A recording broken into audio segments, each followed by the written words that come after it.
అదే RTV app వార్తల్ని క్షణాల్లో చదివే అవకాశం ఉంటుంది. ఒక న్యూస్ పేపర్, ఒక టెలివిజన్ ఛానల్ మీ చేతుల్లో ఎప్పుడూ ఉంటాయి. కల్తీ జరిగిందనే ఒక విషయాన్ని తెరపైకి తీసుకొచ్చారు. దీన్ని మరింత ముందుకు తీసుకెళ్తూ పవన్ కళ్యాణ్ గారు, ఆ కూటమిలో డిప్యూటీ ముఖ్యమంత్రి అయినటువంటి పవన్ కళ్యాణ్ గారు ప్రాయశ్చిత్త దీక్షని, సనాతన ధర్మాన్ని ఆయన ఛాంపియన్ అని, మరియు వరాహి డిక్లరేషన్ అని చెప్పేసి ఈ 15 నుంచి 18 రోజుల్లో వారు ముందుకు రావడం జరిగింది.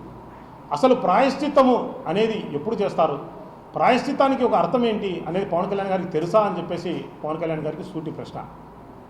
ప్రాయశ్చిత్తము అంటే ఏ దేవస్థానంలో అయినా అక్కడ దేవుడికి జరుగుతున్నటువంటి దైనందినిక కార్యక్రమాలలో ఏదన్నా కానీ తెలుసో తెలియకో అపశృతి జరిగితే అది తర్వాత నిజ నిర్ధారణకు రుజువైతే అప్పుడు ప్రాయశ్చిత్తం అనేది చేసుకుంటారు.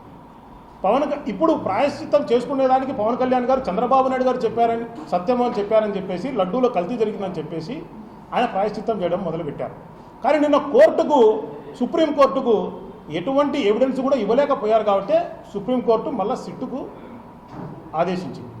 సో కాబట్టి ఆయన గతంలో చేసినటువంటి ప్రాయశ్చిత్త దీక్ష అనేదానికి పూర్తి నిజ నిర్ధారణ కానప్పటికీ కూడా ఆయన దీక్ష చేశారు. ఏ దేవస్థానంకైనా కానీ ఆగమ సలహా మండలి అనేది ఒకటి ఉంటుంది. ఒకవేళ ఆ గుడిలో తప్పు జరిగితే ఆ సలహా మండలి యొక్క సలహాలు సూచనల మేరకు ప్రాయశ్చిత్త దీక్ష చేయాలి. కానీ పవన్ కళ్యాణ్ గారు ఆయనకు మరి ఎవరి సలహా తీసుకున్నారో తెలియదు, ఆయన పాటికి ఆయన దీక్ష చేయడం జరిగింది.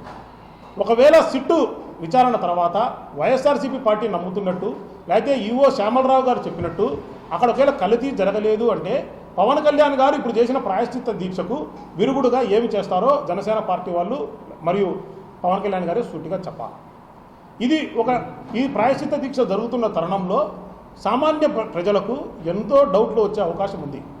ఎందుకు డౌట్లు వస్తాయి అంటే, ఒకటి నిజ నిర్ధారణ కాలేదు, అక్కడ లడ్డూలో కల్తీ జరిగింది అని చెప్పేసి నిజ నిర్ధారణ కాలేదు ఒకటైతే, రెండోది గతంలో పవన్ కళ్యాణ్ గారే అనేక సందర్భాలలో నేను మా ఫాదరు నాస్తికుడని, లేకపోతే మా కూతురు క్రిస్టియన్ అని, లేకపోతే నన్ను చిన్నప్పుడు బ్యాప్టైజ్ చేసినారని, లేకపోతే నాకు బీఫ్ తినడం ఇష్టమని, లేకపోతే నేను జై భీమ్ అని రకరకాలుగా ఆయన రాజకీయాల మీటింగులకు వెళ్ళినప్పుడు ఆ మతం వాళ్ళతో అప్పుడు ఆయన చెప్పుకుంటూ వచ్చారు. సో జనరల్గా ప్రజలకు కూడా ఒక డౌట్ వస్తుంది.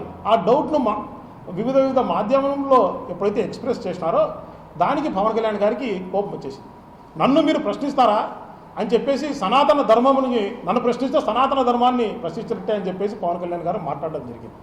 అసలు సనాతన ధర్మం అంటే పవన్ కళ్యాణ్ గారికి తెలుసా అని చెప్పేసి పవన్ కళ్యాణ్ గారికి జనసేన పార్టీ వాళ్ళకు సూటి ప్రశ్న. సనాతన ధర్మాన్ని పూర్తిగా విఘాతం కలిగిస్తూ ఆయన విఘాతం కలిగించినటువంటి ఎగ్జాంపుల్స్ ఎన్నో ఉన్నప్పటికీ కేవలం ఒక 3 ఎగ్జాంపుల్ చెప్తాను. ఒక ప్రెస్ మీట్లో ఏ రకంగా ఆయన సనాతన ధర్మానికి విఘాతం కలిగించారు అని చెప్పేసి.